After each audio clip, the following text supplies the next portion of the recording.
दादा जरांगे पाटलांना मी विनंती करेन की त्यांनी आपल्या सर्वांना संबोधित करावं.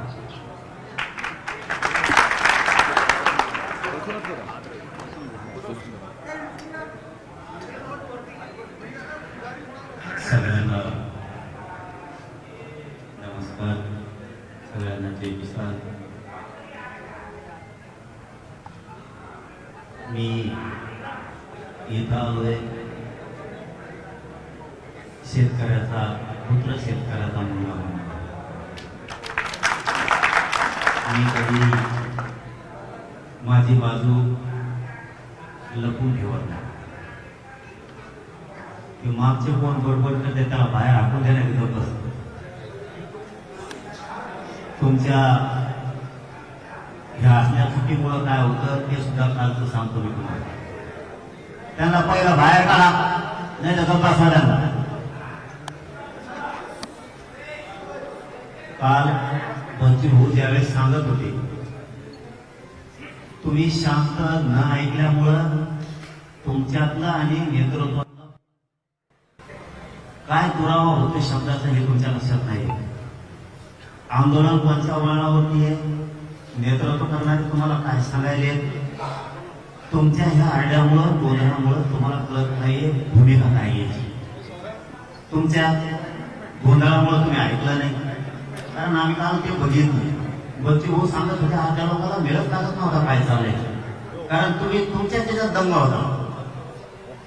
एखादी मोठी लढाई जिंकायची, आपण किती संयमानं शांततेनं काय शब्द केले, त्या शब्दाचे काय प्रयोग आहेत, त्याचे किती अर्थ होते, आपल्याला कसं आंदोलन पुढे चालवायचं हे जिंकायचं कसं. कारण मूळ गाभा आंदोलन असतो. कुठल्याही आंदोलनाचा मूळ गाभा आंदोलन असतो. आणि ज्यावेळेस इकडून एखादा शब्द जातो त्यावेळेस त्यांनी जर तिकडं तो समजून घेतला तर आपल्याला भूमिका कळली. उदाहरण म्हणून सांगतो, त्याला जोडू नका इकडं तिकडं. मुंबईत आम्ही लाखांना गेलो, पोरं शांत ऐकत होते काय विषय, पुढं काय करायचं ठरलंय, आता काय करायचं ठरलंय आणि संध्याकाळी काय सांगणार आहे. नंतरच्या वेळेत ते कुठवर जात होते त्यांना माहितच, तुम्ही पण बघितलं. यामुळे आंदोलनाचा मेन गाभा आंदोलन असतं हे कोणी विसरू नका. नसता नेतृत्वाचा काही उपयोग होत नाही. त्याची तळमळ, त्यांनी केलेले कष्ट वाया जातात. आपण जे दृष्टिकोन घेऊन राज्यातून तुम्ही इथपर्यंत आला ते साध्य झालं पाहिजे. त्याच्यासाठी व्यवस्थित ठेवून लक्ष ठेवून आपण ऐकलं पाहिजे, काय काय येतंय, माहिती काय काय. बऱ्याचशा लोकांना काल मला वाटतं बच्चे भाऊ बोलले, नवले साहेब बोलले, तुपकर साहेब बोलले, आम्हाला जे वाटत होतं ना त्याच्यातल्या 25% लोकांना सुद्धा कळलं नाहीये काय म्हणून. कशी दिशा ठरवायची बाबा. तुम्ही 500 किलोमीटरहून इथपर्यंत एखादं मागणी मान्य करण्यासाठी आला, तुम्ही जर लक्ष नाही दिलं तर ते कसं होणार. इथून पुढच्या काळात तरी शांतता, संयम ठेवा आणि काय दिशा आहे त्याच्यावरती लक्ष ठेवायचं. विषय असा आहे, मी शेतकरी म्हणून इथं आलो आणि माझं मूळ येण्याचं कारण सांग. मी आजारी, मला करता आणखी लय त्रास. मी काल ते 6:30 वाजता बघितलं, डाव टाकला. म्हणलं आपण घरात नाही झोपू शकतो. मी तुपकर साहेबांना फोन केला आणि त्यांना सांगितलं की बाबा मी गोळ्या औषध करून निघतोय. 7 वाजता मी पहिला फोन बच्ची भाऊला केला असं निघतोय म्हणून. कारण ते दम निघत नव्हता, कारण त्याच्यातून आम्ही आलो. आता टप्पा कसा असला पाहिजे आणि आता आंदोलनाची भूमिका काय असली पाहिजे. टाकलेलं सरकारचं षडयंत्र, डाव कसा मोडायचा, प्रति डावानच मोडावं लागेल तरच आपण यशस्वी होऊ. आपण मात्र आता नागपूरकडे निघलं पाहिजे म्हणून आम्ही आलो. आम्हाला तुमचं मुंबईचं ठरलेलं माहीत नाही, बैठक ठरली का काय याचा निर्णय नाही आणि त्याच्यात मी पडणार पण. कारण आंदोलन करण्याची वेगळी वेगळी पद्धत असते. आमचं कसं साकाळायचं, तुमच्या शेतकऱ्यांचं कसं साकाळायचं, तुम्ही उभी आहेत त्याच्यात. तुम्ही पूर्ण आयुष्य शेतकरी आंदोलन कोणत्या टप्प्यावरती थांबायचं, कोणत्या टप्प्यावर नाही थांबायचं त्याचं ज्ञान तुम्हाला आहे. त्याच्यामुळे मी काय उगं तुम्हाला सल्ले देत बसायला देऊ शकत नाही. मी सांगायचं जा नका जाऊ. शेतकऱ्याच्या आंदोलनातला टप्पा मला माहित नाही. मी तो शिकतोय. मी मागायला सांगितलं की 2 तारखेला बैठक लावली. याच्या सगळ्याच्या संमतीनं मी ठरवलेला रद्द करून टाकली. म्हणून 2 शेतकऱ्यात गळत दिसता कामा नाही. त्याला काय अर्थ आहे? लढायचं शेतकऱ्यासाठी ते बंद करून टाका. मी यासाठी बोलली होती, तुम्हाला खरं सांगतो 2-4 मिनिटापेक्षा जास्त बोलणार नाही. मी यासाठी लावली होती.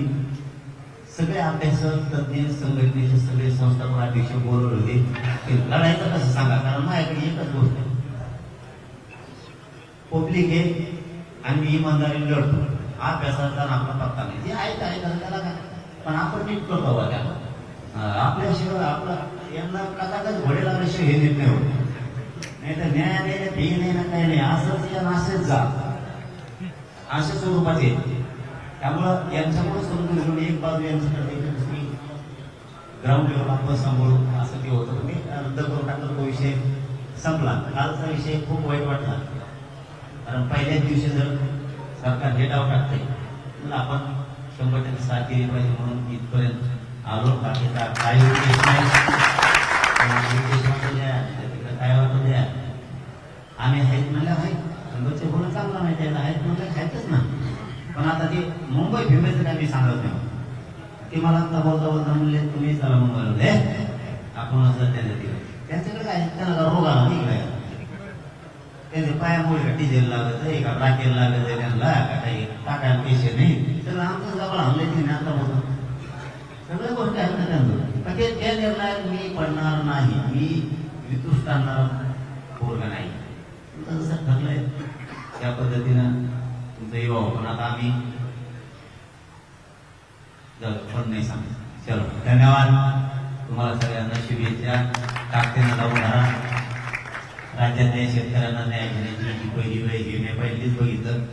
सगळ्या शेतकरी संघटनेच्या पात्र याच्या जागेवर आहे. न्याय मिळाला काही वेळा काही लागेल.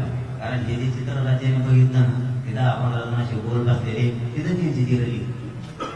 कारण हे एकमेकात बसत नाही. कोकण खेळायचं पहिल्या का ते मतभेद सगळ्यातच असते. ते येऊ नको पुढे येऊ तेवढे पुढे जाईल काय पुढे जाऊ शेतकऱ्याचा न्याय मिळत नाही.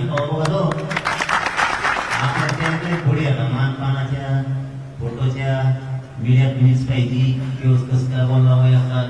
मला बोलायला दिलं नाही. माहीतच नाही टायमाला बंद कसा पडा बंद पडत नाही. डोंगर बोलून असेल तर आपल्यात नाही खोडी पडल्या पाहिजे. एक जण तर त्यांना भर द्यायचं मोकळं व्हायचं. पदार्थ शेतकऱ्याच्या पुढे एवढं स्वप्न बघायचं. आपण ती मानपानापासून तर सगळ्यांनी लांब जाण. मला वाटतं गेले सगळे शेतकरी त्याचं कौतुक करायला पाहिजे. तिथे सगळे मानपान सोडून त्याचे पद प्रतिष्ठा सोडून एका जागेवरती सगळे उभा राहिले. नक्की यशस्वी करा. आणि आहेत. धन्यवाद. धन्यवाद मनोज दादा. या पद्धतीनं तुम्ही शेतकऱ्याच्या या लढ्याला बळ दिलं. निश्चितपणे लढा यशस्वी झाल्याशिवाय राहणार नाही अशी अपेक्षा व्यक्त करतो आणि पुण्याचे एकदा सर्वांचे आभार मानतो. यानंतर भाऊ